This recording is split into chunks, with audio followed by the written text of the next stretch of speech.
Yahoo! Hello mga masters and mga ka-G!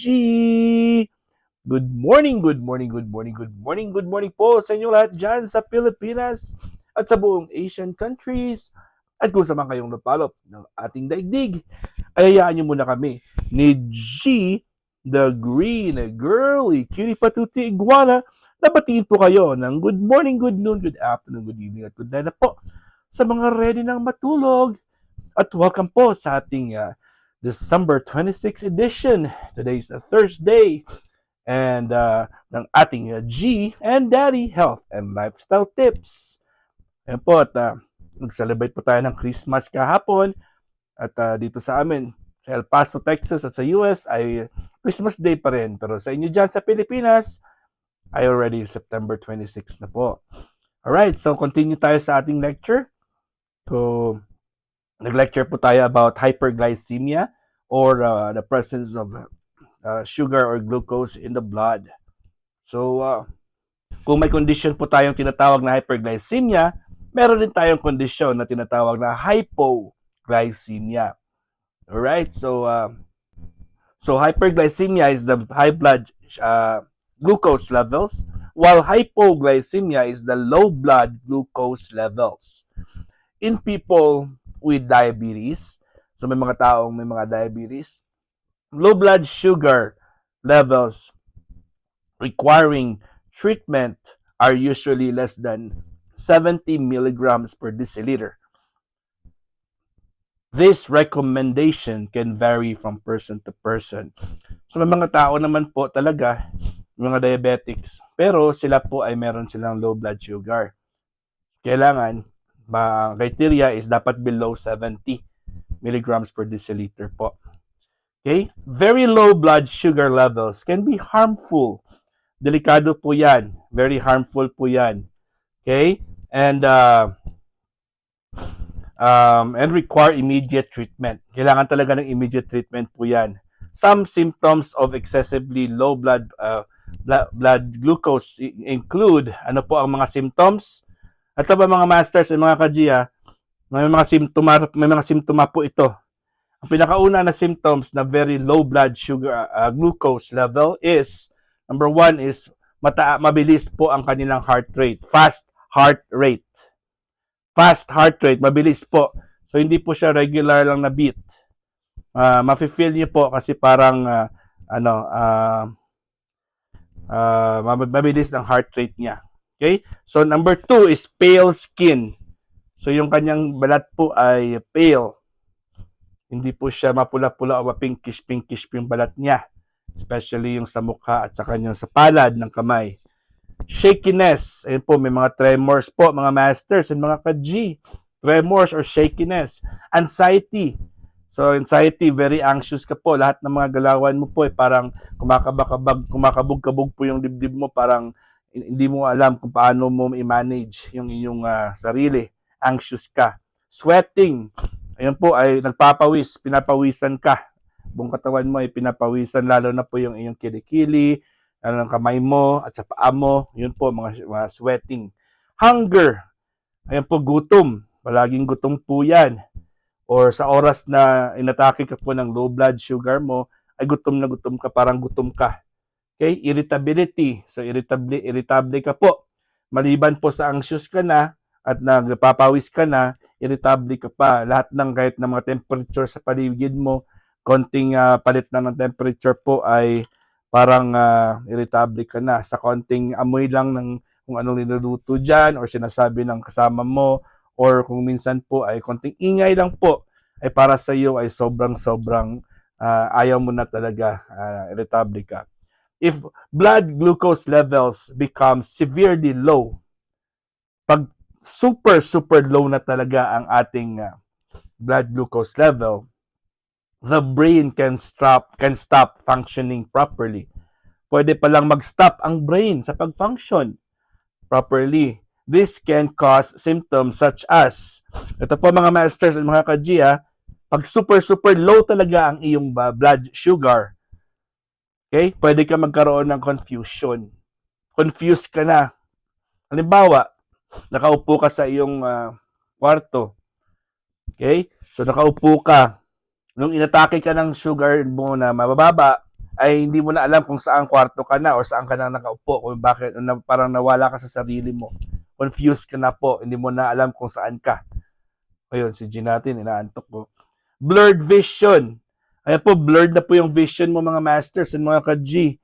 Meron ka ng mga blurry visions, slurred speech. Dahil po yung brain natin ay affected. Ayun, pati yung speech mo po, slurred na po, slurred. Hindi na po siya maintindihan. Kung minsan ay pumupukol-pukol na yung ano mo, parang ano na po, parang may symptoms siya ng stroke. Pero syempre, hindi naman ito stroke, pero slurred lang yung vision mo. Seizures. Ayun. So, kanina po sa pag-low lang, meron siyang shakiness. Ngayon po ay seizure na talaga. Yung seizure, parang inatake ka na ng seizure mo. Hindi mo na talaga makokontrol yan. And then loss of consciousness or coma. Pwede ka na magka-coma niyan. Yung tulog na tulog ka para talaga. Diba? Parang ano ka lang talaga niyan. Parang na-comatose ka. And then in rare cases, it can cause death. Ayan mga masters, very, very critical pala pag manubaba talaga ang iyong sugar level. A person can only know if they have hypoglycemia by testing their blood sugar levels. Malalaman mo lang po ito pag na-check mo sa pamamagitan ng paggamit ng ating mga devices or mga tools or instruments para po matingnan ang iyong sugar level. If that is not possible, ang sabi po ng American Diabetes Association suggests that a person take steps to treat hypoglycemia or as recommended by their doctor or seek medical attention if symptoms are severe. Ayan, sa mga masters at mga ka-G, pag meron ka na pong history of hypoglycemia, kailangan na talaga ipacheck mo yan regularly. Huwag mo i-take for granted yan kasi pwedeng magka-cause pala ng death ito at saka coma. Okay? Hyperglycemia with diabetes. Ito mga masters at mga ka-G, pag meron mga tao dyan na may hyperglycemia na at may diabetes pa, many people experience an increase in blood sugar levels after eating an unusually large meal that is high in carbohydrates. So, syempre, pag kumakain ka ng mga high carbohydrates food, you will expect that your sugar level will always go up. Diba, mga masters, mga ka-G? People who experience consistent hyperglycemia may have problems with low or insufficiently used insulin caused by diabetes. So kung sa mga normal lang po na mga walang problema, walang health conditions, pag kumain po sila ng something sweet or something high in carbohydrates, ay hindi naman po tumataas talaga ang sugar levels po nila. Pero po meron naman mga tao na may condition po sila talaga na yung kanilang insulin po ay hindi maganda ang trabaho ng insulin nila at syempre mababa na talaga yung insulin levels po nila. Kaya po, every time na kumain na po sila ng mga something with carbohydrates, rich foods or matatamis, ay nag-elevate talaga ang kanilang blood sugar level. Ayan, so these people may already have diabetes. Insulin, ano ba yung insulin? Insulin is a hormone produced in the pancreas. Sa pancreas po, nanggagaling po or pinoproduce yung insulin that allows cells to use glucose for generating energy and functioning normally. So ang ating pancreas, which is also connected to the kidneys, ay nagproproduce po yan ng insulin para po ay mako-convert po ng ating insulin ang kinain nating carbohydrate-rich food into energy. So, kailangan po talagang meron tayong good amounts and a functioning na mga insulin. Pag wala tayong insulin na mas maganda na hindi maganda yung function niya, tiyak na magkakaroon po tayo ng problema sa pag-convert ng pagkain natin, lalo na yung carbohydrates-rich food into energy. So, mangyayari po dyan ay hindi po siya mako-convert. Kung minsan po ay hindi siya metabolize ng mabuti, kaya po tayo pagod na pagod palagi. Okay? There are two types of diabetes, mga masters and mga ka-G. We have the type 1 diabetes and the type 2 diabetes. So, i-explain po natin yan in a little soon sa ating next natin na topic. Siyempre, type 1 occurs when the body does not produce insulin. Ang type 1 diabetes, pagka hindi na gumagawa ng insulin yung katawan natin. Ang type 2 naman po, mga masters, occurs when the body does not use insulin effectively. So dalawa po ang ating diabetes na type. Type 1, which is ang katawan natin ay hindi po siya nagpro-produce ng insulin. Number 2, type 2 diabetes is when the body does not use the insulin effectively. Because as a result, glucose remains in the blood and circulates in the body. So pag hindi po ang dalawa na to, pag meron kang ganyan, either 1 or 2 diabetes, yung asukal po at ang sugar or glucose ay hindi po nagme-metabolize, kaya nagsistay po siya sa ating katawan. Sumasama po siya sa daloy ng ating dugo, kaya ang ating dugo po ay nagkakaroon po ng asukal. Pag merong asukal po yung dugo natin, mga masters and mga ka-G, then po maraming mga problema ang mangyayari sa katawan natin. Kasi there's no, supposed to be, wala pong sugar ang ating dugo. And sugar is granulated po. Ano po siya, magaspang po yan. At marami pong mangyayari sa ating mga organs pag meron tayong problema dyan. Alright, so i-explain natin yan ulit bukas. Kita-kits tayo bukas. Siyempre, dadagdagan natin yung ating lecture. As we go along po, ay magiging mas maganda yung ating topic. Okay?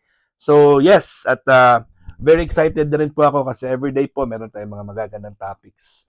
Right? So, for now, kita-kits tayo sa ating premier marathon mamaya, 1:00 ng hapon hanggang alas 8 ng gabi, alas 10 ng gabi sa ating bahay kulitan. At welcome back again sa ating premier marathon programs at magsusuportahan na naman po tayo. And syempre, kita-kits tayo, Master Worm, ang ating host, ako, this coming Sunday, and of course, ang ating mga kasamahan. Syempre, meron tayong 4 na host for today and 4 na host naman for Sunday. Again, this is your one and only Master Worm and G. God is great. Yahoo!